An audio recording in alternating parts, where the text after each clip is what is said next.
Salut à vous, merci de nous accueillir encore en cette matinée sur les antennes de la fréquence du Cœur de Christ. Bienvenue à cette autre édition du partage. Je rappelle, c'est la troisième articulation de délice matinale que nous vous proposons chaque matin de 6h10 à 8h. Et cette semaine particulièrement, nous parlons de porter sa croix et suivre Jésus.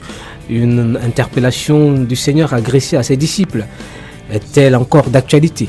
Et qu'est-ce que cela signifie ? Nous avons, lors de nos premières éditions, essayé un petit peu de présenter la situation actuelle de l'Église. Et malheureusement, on a constaté que l'Église, en ce temps-ci, a tendance à ne pas accepter forcément ce message. Pourquoi ? Non, peut-être pas accepter, mais ne comprend pas véritablement l'aspect de la croix qui implique la souffrance et la difficulté, mais accepte plus la croix comme étant un instrument de triomphe, de victoire et de bénédiction. Pourtant, Jésus nous dit, non seulement lorsque nous venons à sa suite, de nous disposer à porter sa croix en passant par le renoncement, qui est la première étape que nous avons abordée. Évangéliste Elie Bertrand Tchabda, bonjour à vous. Bonjour encore une fois de plus, c'est un plaisir pour moi d'être dans ces studios de Radio Bonne Nouvelle ce matin. Et bien sûr, on a commencé à parler de porter sa croix et on a, lors de notre dernière émission, on a précisé qu'on ne peut porter sa croix si déjà on n'a pas pris le temps ou alors le soin de renoncer. Et nous avons vu, je dis déjà bonjour à tous les auditeurs qui nous écoutent encore aujourd'hui, pour ceux-là qui vont aller l'un au travail, l'autre au marché et d'autres qui sont encore à la maison, qui traînent encore le pas ce matin. Que le Seigneur bénisse tous ceux-là et qui cherchent sa voie. Nous avons vu donc renoncer veut dire s'abandonner, se soumettre, renoncer à ses droits, c'est-à-dire que ce n'est pas la dépersonnalisation, mais la reconstruction de soi-même selon un modèle nouveau. Autrement dit, que ce n'est pas l'abdication de soi, comme j'ai dit la dernière fois, il dit que beaucoup de personnes font la cesse. Il ne s'agit pas de s'exclure de la société. De s'exclure de la société. Pourtant, nous, parce que nous faisons la partie intégrante nous sommes un demande de la société, de ces sociétés. Oui. Autrement dit, ce n'est pas l'abdication de soi, mais l'évacuation de tout ce qui empêche la récréation de notre personne par le Saint-Esprit. C'est pour ça que le Saint-Esprit dit dans le livre de Luc chapitre 14, verset 33, que renoncer à tout ce qu'il possède ne peut être mon disciple. C'est le Seigneur qui le dit. Donc renoncer à soi-même veut dire simplement cesser de compter sur notre propre capacité, notre propre force pour s'attendre, dépendre uniquement du Seigneur. Et la voie pour le faire, ce n'est pas la suppression de la chair en multipliant le jeûne, les prières et autres là-bas, c'est uniquement dépendre de l'esprit. Ainsi donc dans le livre de Romains au chapitre 8 verset 14, il déclare ceux qui sont conduits par l'esprit sont les fils de Dieu. Pourquoi ? Parce qu'ils sont sous la discipline du Saint-Esprit. Et le Saint-Esprit donne discipline, comme nous avons vu. Nous voyons dans le livre de Romains, Hébreux chapitre 12, les 16 premiers versets, où il explique cette discipline-là comme un parent disciplinerait ses fils sans pourtant vouloir sa mort. Nous voyons effectivement, et il dit donc que de la même façon, le Père discipline ses enfants, pas pour les tuer, mais afin qu'ils participent à sa sainteté. Et comme vous avez dit à l'introduction, cette discipline-là passe par le renoncement. Parce que lorsqu'on renonce, compter sur le Seigneur, ce n'est pas facile. Parce que pour que vous n'ayez pas de l'emploi, et quand vous dit comptez sur le Seigneur pour cela, attendez-vous à lui, ce n'est pas facile par rapport à la chair. Ce n'est pas facile par rapport à la chair. Est-ce que le christianisme aujourd'hui n'est pas un petit peu, le chrétien d'aujourd'hui n'est pas à l'image de ce jeune homme qui est venu voir Jésus, et lui démontrant en fait toute sa spiritualité, lui donnant de comprendre qu'il voudrait quand même être son disciple. Mais lorsque finalement Jésus lui demande de renoncer, de se séparer de tous ses biens, en fait à ce moment-là il y a quelque chose qui se passe. C'est pour cela que nous voulons comprendre avec l'exemple que vous avez pris dans ce livre de Luc au chapitre 12 que effectivement, nous avons quelque chose à perdre avant de suivre le Seigneur. Parce que lui-même, il a perdu, il a dû quitter sa gloire pour venir porter sa croix sur la terre et avant de rentrer dans la gloire. Il faut qu'on se comprenne que, premièrement, nous avons été créés par Dieu pour un but bien précis. Et ce but-là passe par certaines étapes dont Dieu a fixé lui-même. Et on ne peut pas fuir. Essayer de fuir cela, c'est essayer de se convaincre, par exemple, qu'on ne mourra pas, que ce sont les autres qui meurent. Pourtant, nous savons très bien que c'est une épreuve à 100% sûr que nous allons passer par la mort. Donc, nous voyons effectivement que cette personne-là est venue confronter le Seigneur Jésus-Christ en nous présentant ce que nous faisons aujourd'hui, sa forme de christianisme. Il lit la Bible tous les jours, il jeûne tous les jours, il donne ses dîmes, il donne ses offrandes, il va dans la campagne d'évasion, il est fidèle à l'église, mais Dieu veut le renoncement. Dieu ne nous a pas demandé de faire ce que c'est ces choses-là qui nous rapprochent de lui, c'est le renoncement, c'est l'intimité. Parce que au travers de ces renoncements, il y a l'apprentissage du Saint-Esprit, la discipline du Saint-Esprit, le contact avec lui, l'intimité avec le Père. Et par conséquent, il n'y a pas de contact intime. à partir de ce niveau, lorsqu'il n'y a pas de contact, on commence à perdre les repères. Comme j'ai dit dans les précédentes émissions, on commence à chercher des hommes au lieu de chercher le Seigneur. Et beaucoup de personnes donc aiment mieux écouter la voix des hommes, malgré qu'on sait que celui-ci c'est un menteur, il a de nous diriger à la perdition. Ils aiment mieux cela qu'on leur dit ce qu'ils veulent entendre. C'est quand même terrible. Alors que celui qui aime le Seigneur voudra abandonner vraiment tout. Comme nous avons vu dans la dernière fois, vous avez cité le cas de Pierre, dans Marc chapitre 10, verset 27, où il a dit, voici Seigneur, nous avons tout quitté, tout abandonné pour te suivre. Or, nous avons vu effectivement la belle-mère de Pierre dans la Bible. Il était marié. Il avait une entreprise de pêche. Ce qui est curieux, c'est que le soir où il laissait les dépêcher, le Seigneur qui lui a donné assez de pêche, assez de poissons ce soir-là, la Bible déclare clairement dans Luc chapitre 5 qu'il a tout abandonné là-bas. Et les bateaux, le canot, le filet, les poissons, même qu'il a pêché pour commencer à suivre le Seigneur Jésus. C'est quand même terrible aujourd'hui pour nous aujourd'hui. Mais aujourd'hui, si le Seigneur nous appelle, nous recevons une voix du Seigneur. Il y a des gens même qui se lèvent, ils chassent cette voix la voix du Seigneur au nom du Seigneur. Ils chassent la voix parce qu'ils ne veulent pas entendre. Pourquoi? Parce que nous sommes accrochés à nos biens matériels. Nous sommes tellement accrochés sur la terre que c'est tellement difficile que le dynamo de Saint-Esprit nous amène vers le haut. Alors, abordons un petit peu le deuxième aspect de ce texte de Matthieu que nous avons commencé à développer lors de notre dernière émission, où Jésus nous invite d'abord à renoncer. Et deuxièmement, il dit, alors, le verset 24 du chapitre 16 de Matthieu dit, alors Jésus dit à ses disciples, si quelqu'un veut venir après moi, qu'il renonce à lui-même, qu'il se charge de sa croix et qu'il me suive. Alors maintenant, lorsque nous voyons effectivement, il pousse, souvenez-vous, les auditeurs qui m'écoutent à la maison peuvent faire le parallèle avec Luc chapitre 14, le verset 27 à 33. Souvenez-vous, dans ce verset 25 du chapitre 14 de Luc, la Bible déclare que des grandes foules faisaient route avec le Seigneur Jésus. Donc, les gens ont pensé qu'on marche derrière Jésus-Christ tout simplement en allant à pied. Le Seigneur Jésus-Christ ne veut pas seulement qu'on marche derrière lui à pied. Il faut qu'on soit accompagné avec tout notre cœur. Parce que on peut être, comme j'ai cité le cas des gens qui sont dans vous avez fait l'état de cela la dernière fois, d'une jeune fille qui serait au milieu de l'assemblée, dynamique au milieu de l'assemblée, ou bien si physiquement parlant, les pasteurs même peuvent me donner témoignage qu'il y a une bonne sœur ici, mais pourtant dans le secret. En fait, elle mène une autre vie. Elle mène une autre vie, double vie. Et beaucoup sont comme ça.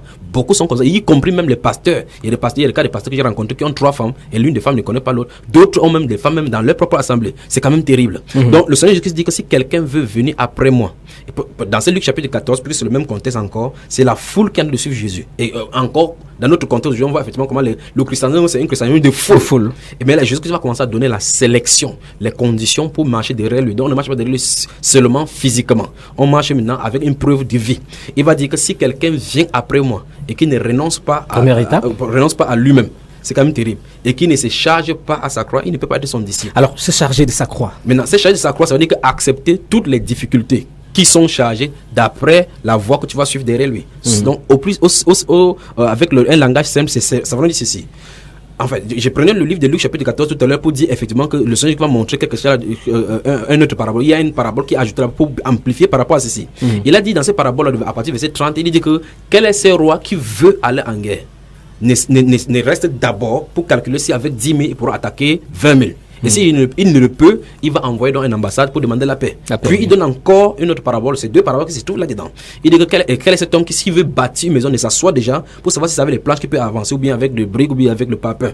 Et s'il ne veut pas, il ne peut pas, il ne faut pas qu'il commence une maison et quand plus tard il abandonne. Et curieusement donc, la majorité des vies chrétiennes sont des maisons abandonnées. Maison abandonnée parce qu'on n'a pas mesuré le prix. C'est pour ça qu'il a dit que si quelqu'un veut venir à moi, en fait il veut dire renoncer à lui, mais il faut qu'on mesure le prix à payer pour le suivre. On ne vient pas à lui tout simplement comme ça, parce que la vie de renoncement, ce n'est pas facile. Ce n'est pas parce que quelqu'un quitte sa personnalité. Vous allez voir quelqu'un qui est dans le monde, il est colonel, l'autre est président, mais il vient à l'Assemblée, quoi, peut-être qu'il sera toujours président à l'Assemblée. Donc ce n'est pas l'Église ne peut pas être président de l'Assemblée nationale, parce que là-bas c'est seul Christ qui est la tête. Il va falloir qu'on puisse dire par exemple prosternons-nous, louons le Seigneur, et que quelqu'un qui était de sa haute statue puisse mettre ses genoux au sol devant le roi des rois. Puisse adorer véritablement le Seigneur. Absolument. Et on l'a dit, renoncer. Oui. Porter sa croix, et vous avez un petit peu expliqué, porter sa croix signifie accepter toute difficulté, toutes les railleries qui pourront être là-bas. Et c'est là, la dernière fois, je vous ai parlé de Matthieu chapitre 10. Remarquez très bien que dans Matthieu chapitre 10, justement, lorsqu'il parle de cette chose, de cette porter sa croix, c'est se renoncer et porter de la croix, lorsqu'il parle à ses disciples, il va commencer à donner des injonctions. Parce qu'à chaque fois qu'il va faire état de ça, vous allez voir, il va mettre les relations entre les proches, il va parler de que c'est un homme de gagner le monde entier s'il perdait son âme. Vous voyez, si celui qui perdra sa vie à cause de lui, la perdra. C'est pour dire que quoi, si on a déjà renoncé à soi-même, il se pourrait que Dieu nous mette dans des tempêtes dont nous n'aimerons pas. Il se pourrait que Dieu nous mette devant le fait où nous ne pourrons pas nous en sortir physiquement, dont notre vie peut en payer. Oui. Il a dit donc que si quelqu'un paye le prix de cette manière-là, ce n'est pas pour dire que tout le monde passe par là, nécessairement. Non, c'est pas un chemin obligatoire. Justement, parce que je voulais vous poser cette autre question. Est-ce que tous les chrétiens portent leur croix de la même manière? Non, pas de la même manière, parce que vous allez remarquer très bien que pour le cas de l'apôtre Jean, par exemple, il est mort tranquillement, alors que les autres ont été lapidés. S'il y avait un bon disciple qu'on ne devait pas tuer, ça devait être Étienne. Mais Dieu l'a choisi comme le premier martyr, Étienne, pour dire couronne. Et même le symbole même d'Étienne, Étienne, ça veut dire couronne, montre effectivement quelqu'un qui est rempli du Saint-Esprit, rempli des Écritures. Dieu l'a couronné et son nom, avec la souffrance dont il a fait. Et remarquez bien comment il était, pour vous montrer effectivement ses vies de rénonciation. Vous regardez Étienne, le premier martyr de l'Église, comment étant en plein là devant, imaginez seulement les cailloux qui lui frappent sur la tête, qui se tournent là, regardant les persécuteurs sans prononcer les malédictions. Mais si c'est aujourd'hui, on va cracher le feu comme le dragon contre ceux qui sont en train de les tuer. Qu'est-ce que Étienne a fait? Il a dit, Seigneur, ne leur impute point cette péché. Où nous voyons effectivement que sa vie était tellement précieuse et la vie de ses interlocuteurs était précieuse. Fût-il qui donne sa vie, comme l'apôtre Paul le dit, que j'essaie déjà, même si c'est déjà des libations. Vous voyez, il dit que ce qui manque aux souffrances de Christ, je l'achève pour son église, à mon corps. Donc nous voyons effectivement que ce n'est pas, chaque personne a une destinée. Chaque personne a une façon de faire selon l'œuvre à laquelle Dieu l'appelle. C'est pour cela qu'il nous a fait avec des empreintes digitales différentes, pour que chacun ait sa signature sur la tâche et la voie qui lui a accordée. Est-ce qu'on peut dire que les croix varient selon notre degré de maturité ou bien selon l'appel de Dieu dans notre vie? En fait, la croix n'est pas unique.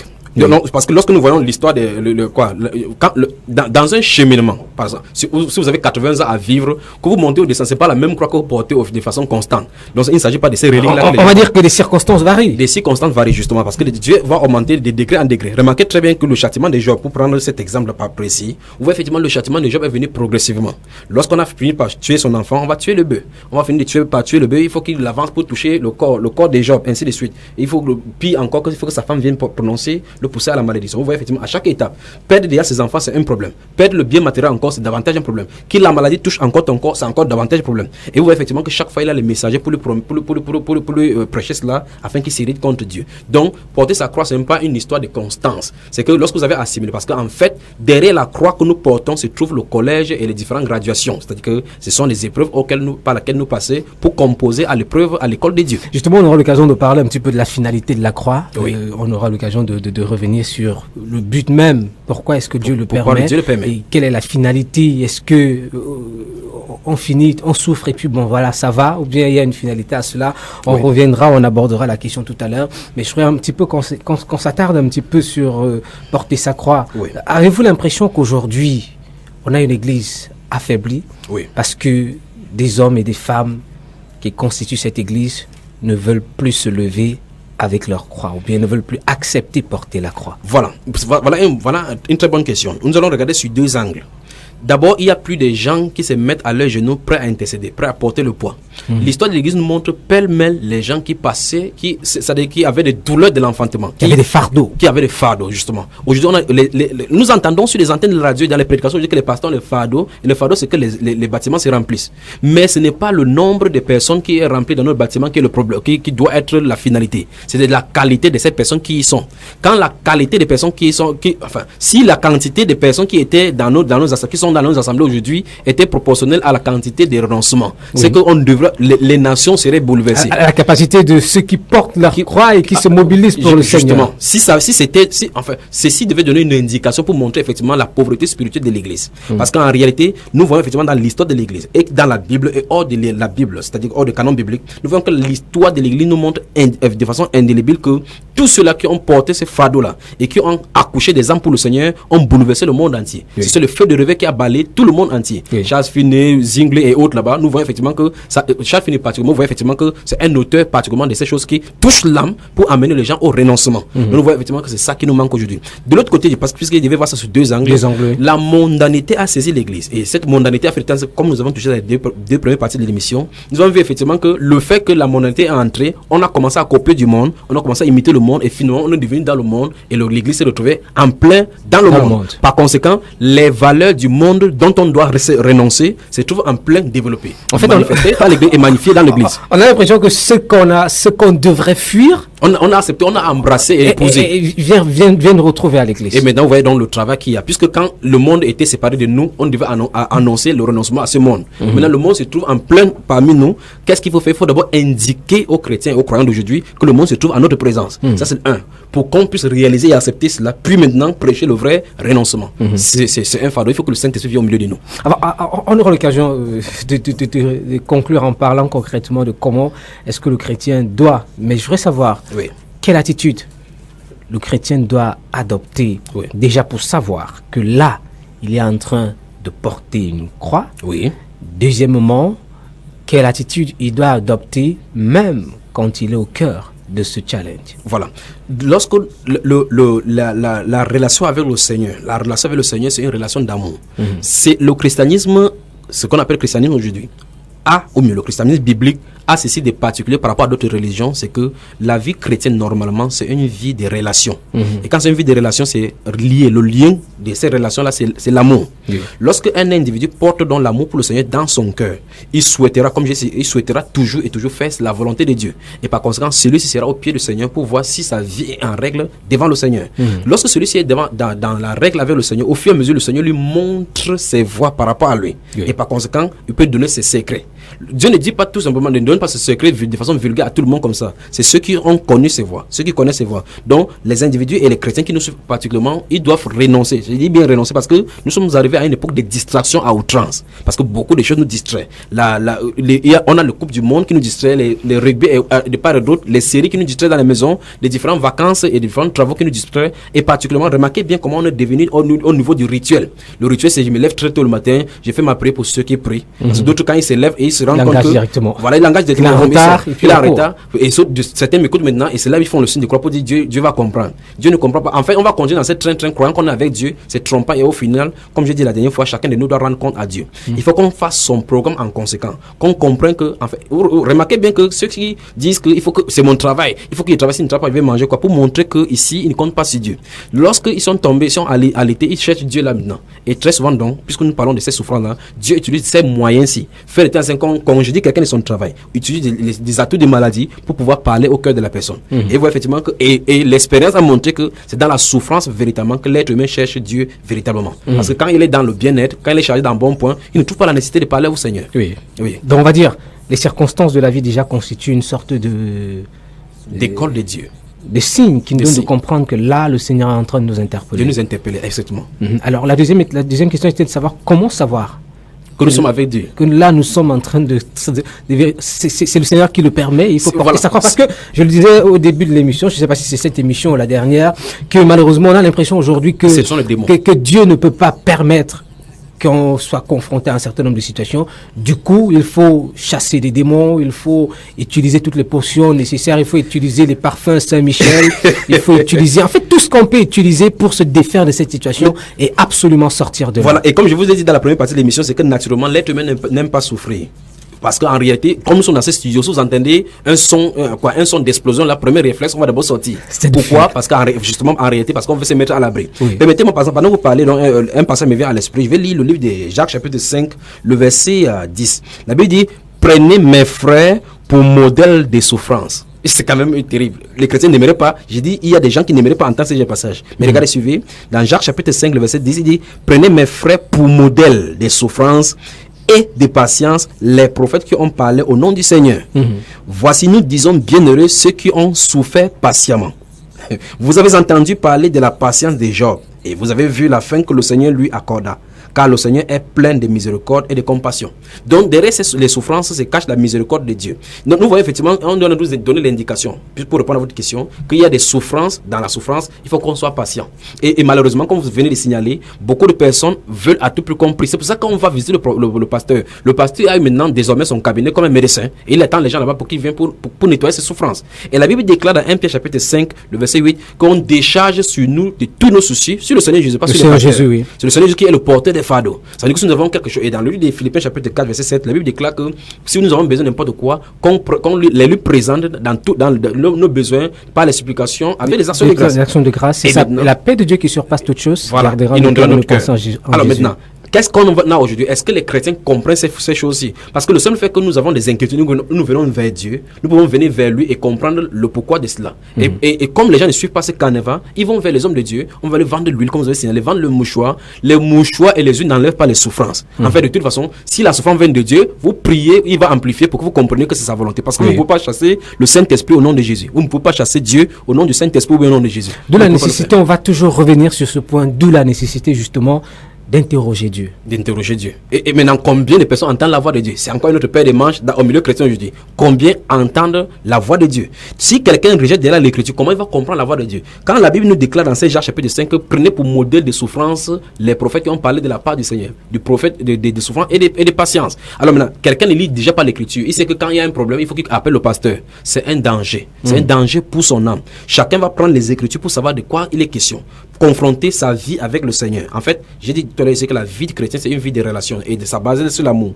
La question d'abord que cette personne va se poser, c'est oui ou non, est-ce qu'il aime vraiment le Seigneur? S'il aime le Seigneur, il va descendre sur son piédestal pour aller au niveau des Écritures, confronter sa vie avec le Seigneur. S'il n'aime pas le Seigneur, qu'il continue à jouer comme il joue, il va faire des chimères et le pasteur va le tromper, vendre des mouchoirs, des huiles et autres là-bas, et il va croire peut-être qu'il a de réussir, mais à la fin, il va se tromper. Mais pour ceux qui aiment le Seigneur, il faut qu'ils comprennent que Dieu fait toutes choses bonnes en son temps. Et il fait chaque chose programmée selon son temps. Le Seigneur Jésus-Christ ne pouvait pas venir au temps de Moïse. Non. La Bible déclare que lorsque les temps ont été accomplis, il a envoyé son fils né d'une femme. Donc tant que le temps de Dieu n'est pas encore accompli pour quoi que ce soit, il ne fera pas ce que nous voulons. C'est pour ça que nous devons demander des choses selon sa volonté. La Bible déclare que c'est selon sa volonté. Ta volonté, oui. Donc ça veut dire quoi? Nous avons des problèmes. Nous devons aller devant le Seigneur pour savoir si oui ou non, c'est lui qui permet que nous allons d'ici. Et la réponse, c'est pour ça qu'il parlait de la voix de Dieu. La voix de Dieu doit nous témoigner si oui ou non, nous sommes dans sa voix, derrière ces souffrances-ci. Oui. Parce que c'est le test au niveau de foi. Ce que l'apôtre Paul appelle l'homme intérieur. Si l'homme intérieur est troublé dans une situation, Dieu nous appelle à regarder et examiner nos vies. Mais si dans une souffrance, nous voyons effectivement que l'homme intérieur, pourvu que cet homme intérieur soit régénéré. Si c'est régénéré, automatiquement, à l'intérieur, on aura la réponse par rapport à ce que nous sommes en train de vivre. Voilà pourquoi vous allez voir, par exemple, un directeur qui est compressé, il va au bureau le matin, on lui annonce qu'à partir d'aujourd'hui, il ne fait plus partie de l'office là. Il rentre en souriant. Normalement, des directeurs dans le monde entier tomberaient en crise cardiaque. Ça devrait créer un gros souci. Absolument. Et vous voyez carrément quelqu'un, il sourit, il rend grâce à Dieu. Je vous le dis, c'est pour ça que la Bible déclare qu'on rend grâce à Dieu en toutes choses. Est-ce que lorsque quelque chose de mal nous arrive, est-ce que nous disons Seigneur, nous te remercions pour cette épreuve-ci? Est-ce que nous le disons? Oui. Parce que quand nous glorifions Dieu dans nos épreuves, ça attire encore sa miséricorde. Et donc les gens ne connaissent pas ces choses. Si on ne connaît pas ces choses, il faut qu'on rentre dans les Écritures. Donc, en fait, on va dire on est dans un siècle où Dieu n'est pas autorisé à nous faire souffrir. Oui, c'est malheureusement là. Permettez-moi de dire, j'ai un verset tout devant moi là. Dans des Romains chapitre 8, le verset 16 et suivant, le verset 17 nous dit, or, si nous sommes enfants, nous sommes aussi héritiers. Les gens qui prêchent l'évangile de prospérité au-delà aiment cela. Que nous sommes héritiers avec Dieu, nous retirons le royaume, nous retirons sa gloire. Mais le volet suivant dit, héritier de Dieu et co-héritier de Christ. Et il dit, si toutefois nous souffrons avec lui, afin d'être glorifiés avec lui. Donc cet héritage passe par la glorification, mais au préalable, il y a la souffrance. Puis au verset 18, il dit, j'estime, c'est l'apôtre Paul qui le dit, j'estime que les souffrances du temps présent ne sauraient être comparées à la gloire à venir qui sera révélée pour nous. Donc, quelle qu'en soit la souffrance que nous sommes en train de dire, la proportionnalité des récompenses ne peut pas être pesée. Ça se passe que si les gens savent effectivement que la souffrance est nécessaire pour nous conduire à la gloire, on va tout simplement s'abandonner entre les mains du Saint-Esprit, tout simplement. Renoncer. Porter sa croix, oui. Marcher avec le Seigneur et surtout donner à Dieu la possibilité de nous influencer et accepter parce que c'est une question de responsabilité. Absolument. Évangéliste. Absolument. Parce qu'on a l'impression qu'aujourd'hui, on a plus confié notre marche chrétienne aux responsables chrétiens. Ce qui est un danger. Qu'à chaque chrétien, parce que le chrétien aujourd'hui ne s'assume plus et n'assume plus sa foi. On a un petit peu reparti à l'époque d'Adam et Ève. Adam qui estimait que c'est la femme qui estimait que c'est le serpent. Oui.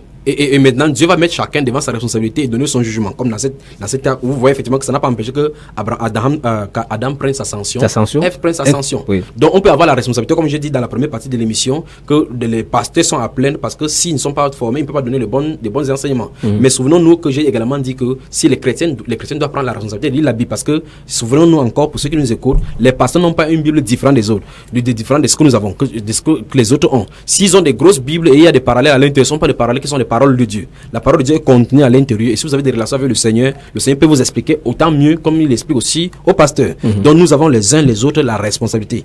Les chrétiens de Béret, dans Actes chapitre 17, verset 11, vérifiaient pour examiner si ce qu'on leur enseignait était exact. Il y a des gens aujourd'hui qui crient le dimanche, dans le dimanche, ils vont le dimanche, qu'est-ce qu'ils font? Ils vont prendre quoi? Un petit bout de feuille avec leur Bible. Ils attendent que le pasteur dit, ils notent, ils mettent là. Et la prochaine fois, ils mettent la Bible. Le dimanche matin d'après, de d'autres semaines, ils vont chercher là où ils avaient mis la Bible pour revenir prendre. Ils ne se souviennent même pas de qu'il est. Pas de communion avec le Seigneur. Malheureusement, on n'a qu'à faire un tour dans nos assemblées pendant les jours d'enseignement. Et pour constater justement ce sont les jours les moins fréquentés. Pourtant, les réunions de prière. Les réunions de prière, des percées, des traversées et autres, là, les gens sont pleins. Voilà. C'est terrible. Malheureusement, ça démontre un petit peu à quelle époque est-ce que nous sommes. Oui. Alors, évangéliste Ilibet Tchabda, on a parlé beaucoup de choses aujourd'hui. Qu'est-ce que l'auditeur qui nous écoute peut retenir? Il peut retenir clairement qu'il faut que, première chose, celui qui m'écoute maintenant vérifie d'abord si oui ou non il aime la vérité. Si aimes-tu le Seigneur?